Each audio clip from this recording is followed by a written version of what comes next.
Good morning student. Probability में start कर चुकी थी। प्रोबेबिलिटी के कुछ क्वेश्चन मैंने आपको सॉल्व करके भी बताए थे। आज 13.1 के कुछ क्वेश्चन मैं आपको और आगे सॉल्व करके बता रही हूँ। देखिए, क्वेश्चन नंबर 8 तक मेरे कंप्लीट हो गए थे। क्वेश्चन नंबर 9 क्या दे रखा है? क्वेश्चन नंबर 9 पे mother father son line up a random from the family picture. ठीक है, अब पहले फॉर्म में उसने क्या दे दिया है? सबसे फर्स्ट E इक्वल टू दे रखा है सन ऑन वन एंड, ठीक है, और F इक्वल टू दे रखा है फादर इन मिडल। ठीक, ये दो चीज दे रखी है। सबसे पहले आपको क्या निकालना है इसके अंदर? इसके अंदर आपको निकालना है सैंपल स्पेस फाइंड करना है। सैंपल स्पेस फाइंड करना है मीन्स कितने का दे रखा है? सन, फादर और मदर का दे रखा है। तो सैंपल स्पेस देखो कैसे बनेगा? सन, मदर, फादर। ठीक, पहला तो ये बन गया। दूसरा बन जाएगा सन, फादर, मदर। फिर थर्ड बन जाएगा इसके अंदर फादर, मदर, सन। ठीक, फिर बन गया फादर, सन, मदर। फादर, सन, मदर हो गई।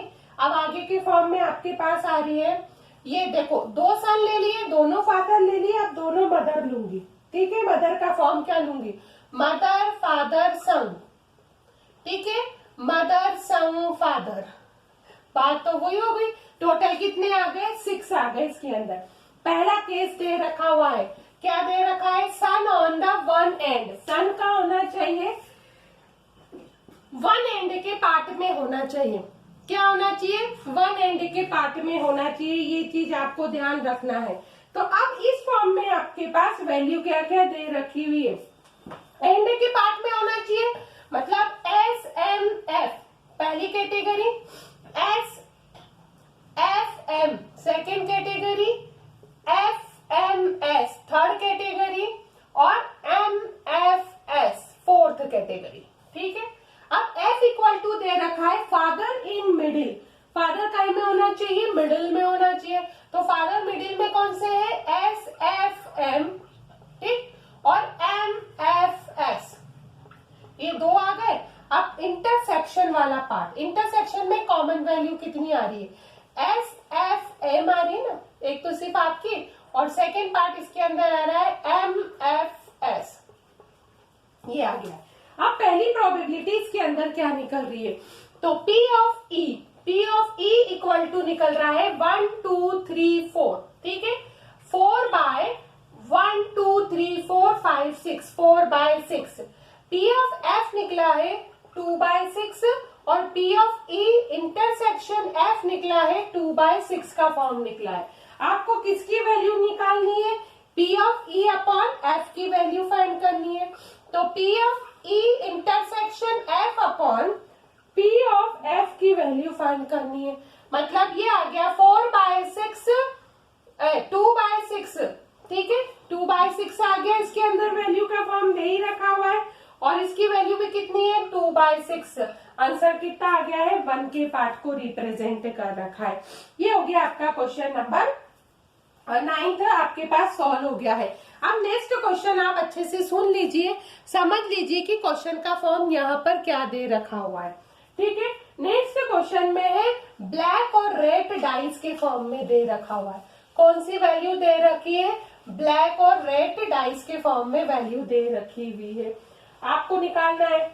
उसके बाद जब क्वेश्चन नंबर 11 करोगे ना, तो आप लोग खुद सॉल्व कर सकते हो, क्योंकि वो तो पूरा फॉर्मूला बेस है। तो मैं सबसे पहले आपको इसमें क्या क्या बता देती हूँ। ये सबसे पहला फॉर्म आपको यहाँ पर बता रही हूँ मैं, क्वेश्चन नंबर 10th में बताऊंगी, सुन लीजिए। अब black and red dice are rolled. कौन सी डाइस बोल रखी है? ब्लैक एंड रेड, दोनों डाइस के फॉर्म को मैंने रिप्रेजेंट कर रखा हुआ है। तो मैं ब्लैक और रेड डाइस को दोनों फॉर्म बताऊंगी। तो ब्लैक में कितने टोटल नंबर ऑफ होंगे? 6 होंगे ना टोटल नंबर। उसके बाद आपके पास यहाँ पर दे रखा है रेड में भी। तो यहाँ पर देखिए, सबसे पहले टोटल पॉसिबल आउटकम 6 इंटू 6 कितना हो गया है? 36 हो गए हैं।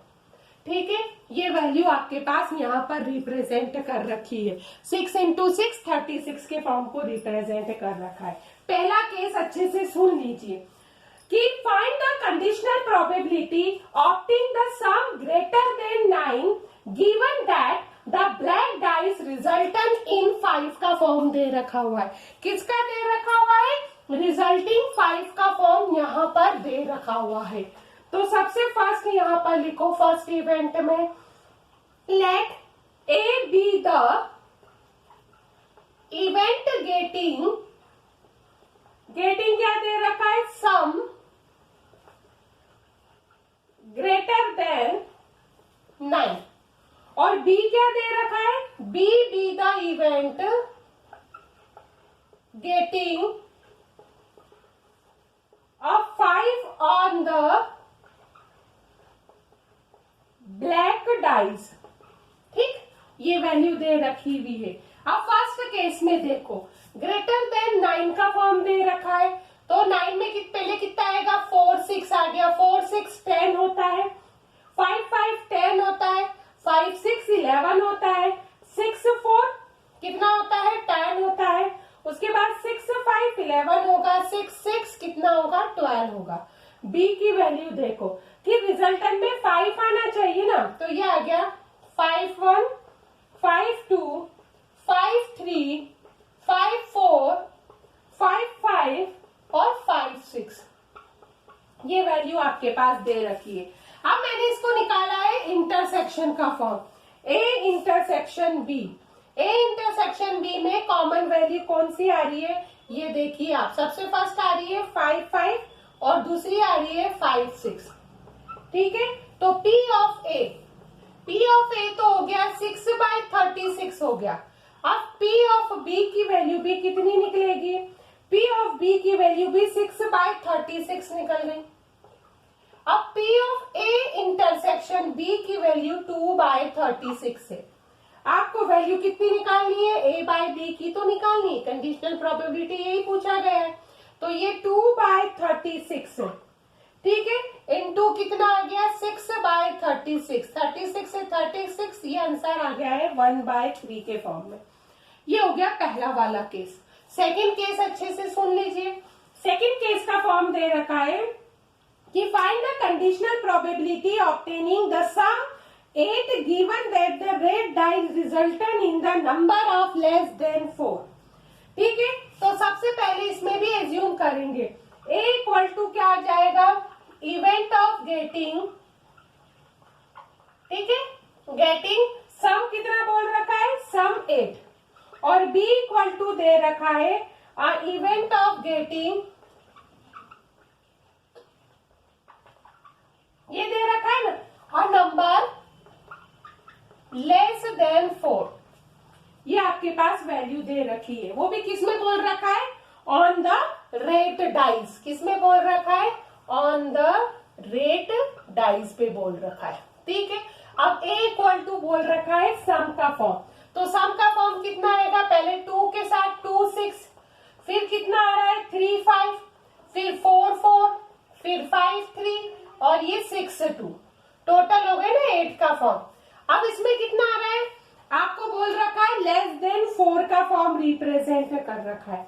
लेस देन 4 में 1 1 1 1 2 1 3 1 4 1 5 और 1 6, फिर 2 1 से लेकर 2 6 तक, ठीक, फिर 3 1 से लेकर 3 6 तक। ये वैल्यू दे ही रखी है इसके अंदर। तो आपके पास दोनों का इंटरसेक्शन फॉर्म क्या रिप्रेजेंट होगा कि A इंटरसेक्शन B बोल रखा है, ये वैल्यू तो आप अच्छे से हटा दो। ठीक है, A इंटरसेक्शन B में कॉमन वैल्यू कौन कौन सी आएगी? A इंटरसेक्शन B में कॉमन वैल्यू आएगी ओनली फॉर 2 6 और 3 5 ही आएगी। ठीक है, ये और यही आएगी दोनों में। अब आपके पास आपको वैल्यू कितनी निकालनी है? A अपॉन B निकालना है ना, तो P of A intersection B upon P of B की वैल्यू ये कितना है? 1 2 2/36 और इसकी वैल्यू कितनी है आपके पास निकली है? 6 6 2 जा 6 2 जा 12, 6 3 जा कितने हो गए हैं? 18 हो गए हैं। ठीक है, तो ये कितना हो गया? 18/36। ये कैंसल, आंसर कितना आ गया? 1/9 के पार्ट को रिप्रेजेंट कर रखा है। अब क्वेश्चन नंबर 11, मैंने आपको फॉर्मूले बताए, उसी फॉर्मूले के बेस पर दे रखा है, तो आप इजीली उस वैल्यू को क्या कर सकते हो, सॉल्व कर सकते हो। ठीक है, ये फॉर्म आप अच्छे से इसमें सॉल्व किया जा सकता है, तो कोई प्रॉब्लम नहीं दे रखी हुई है। अब आपके पास जो नेक्स्ट सम का फॉर्म यहाँ पर दे रखा हुआ है, कौन सा है, क्वेश्चन नंबर 12 देखिए। अब क्वेश्चन नंबर 12 क्या दे रखा है, assume that each born child is equally likely to boys and girls. क्या बोल रखा है, इक्वली लाइकली बोल रखा है, बॉयज एंड गर्ल्स दोनों फॉर्म में दे रखा हुआ है। जब बॉयज एंड गर्ल्स दोनों ही फॉर्म में वैल्यू दे रखी है, तो आपके पास सबसे पहले इसका सैंपल स्पेस क्या निकलेगा। देखिए, सैंपल स्पेस बॉयज और गर्ल्स का फॉर्म यहाँ पर दे रखा हुआ है। बॉयज का मतलब बीबी, गर्ल्स जीजी, फिर बीजी और जीजी का फॉर्म मिल जाएगा। ठीक है, तो सबसे पहले तो हम निकालेंगे सैंपल स्पेस। क्वेश्चन नंबर 12 का सैंपल स्पेस निकलेगा बीबी, बीजी, जीबी, जीजी, टोटल 4 निकल गए ना। अब पहला केस इसमें क्या दे रखा हुआ है, अच्छे से देखिए। पहला फॉर्म दे रखा है और फैमिली हैज 2 चिल्ड्रन, 2 चिल्ड्रन बोल रखा है ना। What is the conditional probability, both are girls, दोनों क्या होनी चाहिए, लड़कियां होनी चाहिए, तो जीजी आ गई। ठीक है, सेकेंड फॉर्म में बोल रखा हुआ है कि the youngest is a girls, छोटी वाली क्या होना चाहिए, लड़की होनी चाहिए ना, तो बीजी और जीजी। भाई पहला लड़का हो दूसरी लड़की हो, पहली लड़की हो दूसरी भी लड़की हो सकती है। ठीक है, अब इसके फॉर्म में दे रखा है इंटरसेक्शन बी, तो कॉमन वैल्यू कौन सी आ रही है, जीजी आ रही है ना। तो पी ऑफ ए की वैल्यू है 1/4, पी ऑफ बी की वैल्यू है 2/4, P of A intersection B की वैल्यू है 1/4। आपको किसकी वैल्यू निकालनी है, P of A upon B की वैल्यू निकालनी है। ठीक है, तो 1/4 इंटू 2/4, आंसर कितना आ गया, 1/2 आ गया है। सेकेंड फॉर्म में पहली तो दोनों ही लड़कियां होनी चाहिए, क्या होनी चाहिए, दोनों लड़कियां गर्ल्स होनी चाहिए, मतलब जीजी ही होनी चाहिए। सेकेंड फॉर्म में उसने बोल रखा है एटलीस्ट 1 इज ए गर्ल, कम से कम एक लड़की होनी चाहिए, ज्यादा से ज्यादा दोनों लड़कियां भी हो सकती है, मतलब बीजी, जीबी, जीजी। ठीक है, तो पी ऑफ ए की वैल्यू 1/4, पी ऑफ बी की वैल्यू 3/4, ए इंटरसेक्शन बी की वैल्यू कितनी है, जीजी है ना, तो ये भी कितनी हो गई है, इंटरसेक्शन की वैल्यू भी ये हो गई है 1/4 हो गई है। तो P of A upon B निकालना है आपको, ये हो गया है 1/4 इंटू 3/4, आंसर कितना आ गया, 1/3 के फॉर्म को रिप्रेजेंट कर रखा है।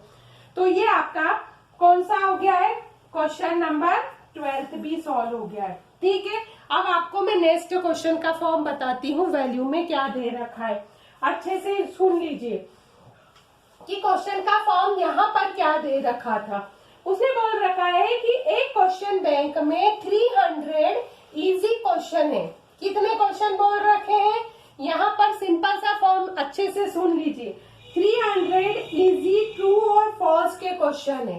ठीक है, उसके बाद उसने ये भी बोल रखा हुआ है कि 200 डिफिकल्ट दे रखे हैं, 500 इजी एमसीक्यू दे दिया है। ठीक है, उसके बाद उसने ये बोल रखा हुआ है कि 400 डिफिकल्ट आपके पास मल्टीपल चॉइस के क्वेश्चन है। तो आप सबसे पहले इस फॉर्म में देखिए टोटल क्वेश्चन यहाँ पर क्या दे रखा हुआ है। टोटल क्वेश्चन यहाँ दे रखे हैं 300 plus 200 plus 500 plus 400 equal to कितने हो गए, 5 और 4 9 और 2 11 और 3 1400। टोटल क्वेश्चन तो हो गए हैं 1400। पहला उसने दे रखा है, क्वेश्चन में अच्छे से देख लीजिए, उसने ये दे रखा है if a question is selected eight a random from question bank, what is the probability that it will be an easy question given that the MCQ.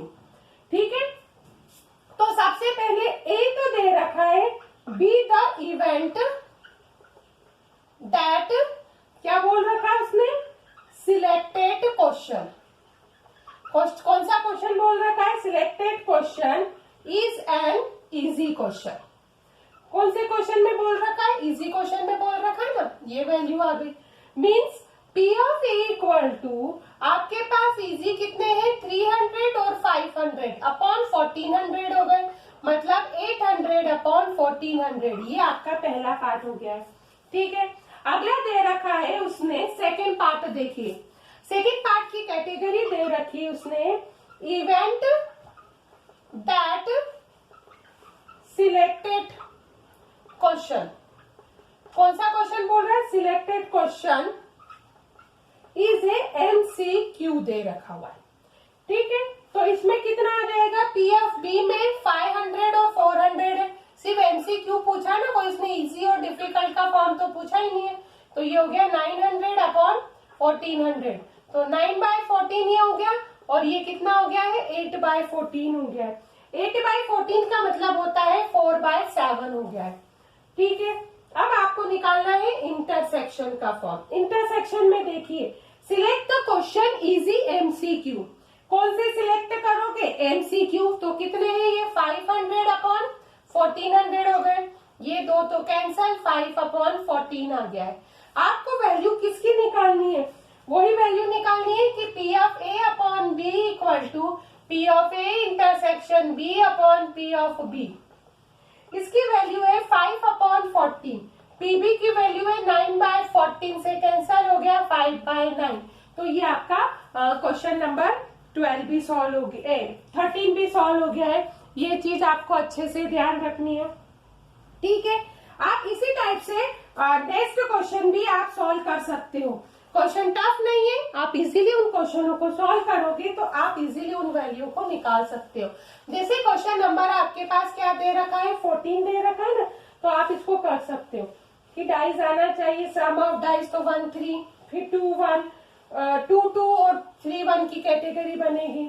फिर बी के साथ उसने बोला है 2 डिफरेंट डाइज आना चाहिए। तो ये आप इजीली इस क्वेश्चन को सॉल्व कर सकते हो। ठीक है, अब मैं आपको इसी एक्सरसाइज का लास्ट क्वेश्चन आपको बता देती हूँ कि लास्ट क्वेश्चन का फॉर्म इसके अंदर क्या वैल्यू में और क्या दे रखा हुआ है। ठीक है, अब देखिए नेक्स्ट क्वेश्चन का फॉर्म यहाँ दे रखा हुआ है। Consider the experiment of throwing a dice if a multiple 3 comes up. Question में क्या बोल रखा है कि मल्टीपल में कितना आना चाहिए? 3 आना ही चाहिए। Dice again throw and any number comes the coin is a toss. उसने बोल रखा है यदि 3 आता है तो हमें क्या करना है? डाइस को फेंकना है। यदि 3 के अदर दूसरे नंबर आते हैं तो हम कॉइन को टॉस करेंगे। ठीक है, तो आपका सैंपल स्पेस कितना निकल रहा है? सपोज 3 आता है तो 3 1, 3 2, 3 3, 3 4, 3 5 और कितनी मिली? 3 6। मल्टीपल बोल रखा है ना, तो 6 के साथ भी आएगा 6 1 से लेकर 6 6 तक। ठीक है, यदि अदर नंबर आते हैं, अदर नंबर का मतलब 1 आता है तो हेड भी आ सकता है, 1 आता है तो टेल भी आ सकता है, 2 आता है तो हेड भी आ सकता है, 2 आता है तो टेल भी आ सकता है, 4 आता है तो हेड भी आएगा और 4 आता है तो टेल भी आएगा, 5 आता है तो हेड भी आएगा और 5 आता है तो टेल भी आएगा। मतलब सिर्फ 3 मल्टीपल के साथ ही आप क्या कर सकते हो? डाइस को फेंक सकते हो। अब पहला इवेंट अच्छे से सुन लेना। दे रखा हुआ है इवेंट ऑफ गेटिंग, क्या दे रखा है? Event of getting. ठीक है, और टेल ऑन कॉइन कितना आना चाहिए? टेल आना चाहिए ना, तो A इक्वल टू वैल्यू में आ गई 1T। ठीक है, 2T, 4T, 5T। B equal to है event of getting, event of getting, ठीक है, 3 ऑन एट लिस्ट 1 डाइस। कितनी डाइस में होना चाहिए? 1 डाइस में होना चाहिए ना, तो कम से कम ये आएगा 3 1, 3 2, 3 3, 3 4, 3 5, 3 6, 6 3। ठीक है, अब A इंटरसेक्शन B, दोनों चीज में से कुछ भी नहीं निकल रहा है तो 5 वैल्यू निकल जाएगी। तो P of A upon B equal to निकला है 0/20।